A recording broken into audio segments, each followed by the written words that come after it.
بسم اللہ الرحمن الرحیم۔ آج میں اپنی کتاب انفس و آفاق میں سے ایک نظم آپ کے ساتھ شیئر کروں گا۔ اس نظم کا عنوان ہے تناظر۔ جو اس کا بنیادی تھیم ہے وہ یہ ہے کہ ہم انسان اپنی زندگیوں میں چھوٹے چھوٹے معاملات میں اور چھوٹے چھوٹے مسائل میں اس طرح سے گر جاتے ہیں کہ ہمارا پرسپیکٹو بہت نیرو ہو جاتا ہے، ہم بہت چھوٹی چیزوں اور چھوٹے مسائل کے اوپر بہت زیادہ سوچتے ہیں، جبکہ یہ کائنات بہت وسیع ہے۔ اس کائنات کی وسعت، ان کہکشاؤں کی وسعت اور جو حقیقت ہے، دائمی حقیقت، وہ بہت بڑی ہے۔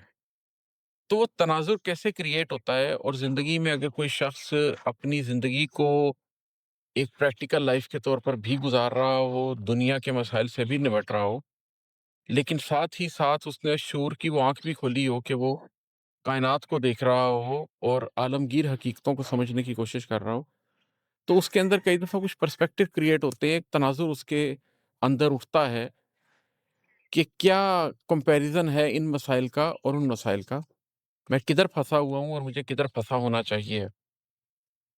تو اس تناظر میں یہ نظم ہے تناظر۔ ایک مل میں جلتی آگ، 2 کروڑ کا نقصان۔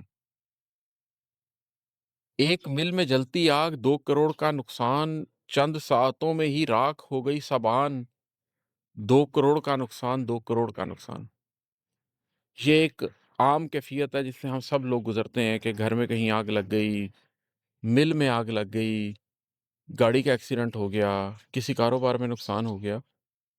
تو وہ جو ایک مل میں آگ جل رہی ہے جس میں 2 کروڑ کا نقصان ہوا ہے، اس میں انسان کو لگتا ہے کہ چند ساعتوں میں اس کی راکھ ہو گئی ہے، ساری آن، ساری شان، جو کچھ اس کے پاس تھا وہ سب مٹی ہو گیا، اور اس کی وجہ کیا ہے کہ اس کا 2 کروڑ کا نقصان ہو گیا۔ لیکن یہ کروڑوں کی گنتی ایک اور طرح سے بھی تو ہوتی ہے۔ اگلے بند میں اس کی طرف بات کرتے ہیں کہ 100 کروڑ ہوں تو پھر ایک ارب بناتے ہیں۔ 100 کروڑ ہوں تو پھر ایک ارب بناتے ہیں، 100 ارب ملیں گر تو ایک خرب بناتے ہیں۔